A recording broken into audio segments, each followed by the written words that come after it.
Senator Josh Hawley represents Missouri. He joins us tonight. Senator, thanks so much for coming on. Why do you think that health authorities in the West, and of course our mindless media, uncritically accept Chinese health statistics and use them as a basis for decision-making here? Well, you know, Tucker, these same people, I mean, the Washington elites, the Wall Street types, and the media establishment have all pushed closer ties with China for decades.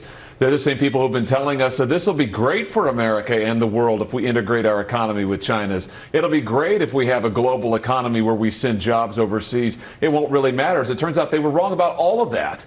They've been wrong about this whole bargain. It's been terrible for America, and now we're living with the results. So I think we're finally waking up to, or at least the D.C. elite are finally waking up to, the wages of the bargain that they've struck. And it's time that we fundamentally rethink our relationship with China and the world. It's time to start putting American workers at the front and not kowtowing any longer to the Chinese government.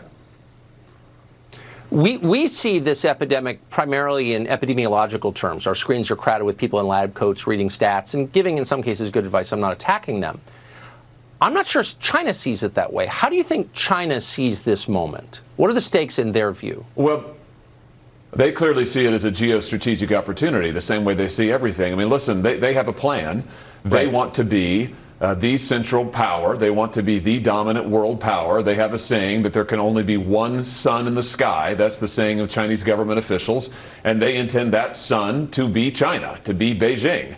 And they see this as an opportunity along the way. But here's the thing, Tucker. This is also an opportunity for us. It is an opportunity for us to open our eyes. The American people have known this for decades. They've known that partnering with China is dangerous. They've known that sending our supply chains overseas was wrong. Now we have the opportunity to correct those mistakes. It's time that we go all in on America rather than all in on China. And we're going to have the chance to do that now. I hope so. I mean, we can start by ceasing the subsidizing of the education for the children of Chinese elites. I know this is off topic, but I can't resist. Our colleges and universities, almost every one of which is supported by taxpayers in the end, educate at a net loss the children of the people who are trying to displace us. Why are we doing that?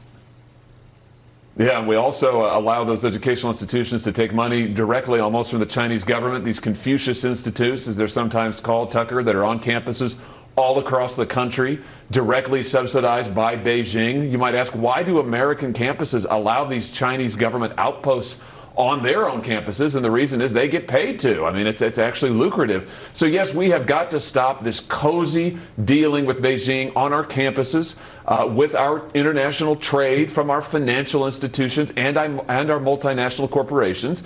It's time to actually put the American worker and American families and American interests first. It's time to put them at the front. And that's why I say we're going to have an opportunity now, and we need to not miss it, to invest in this country, to go all in on this country, and I hope that that will be our focus. This pandemic should make clear to us that it is an urgent need that we do this going forward.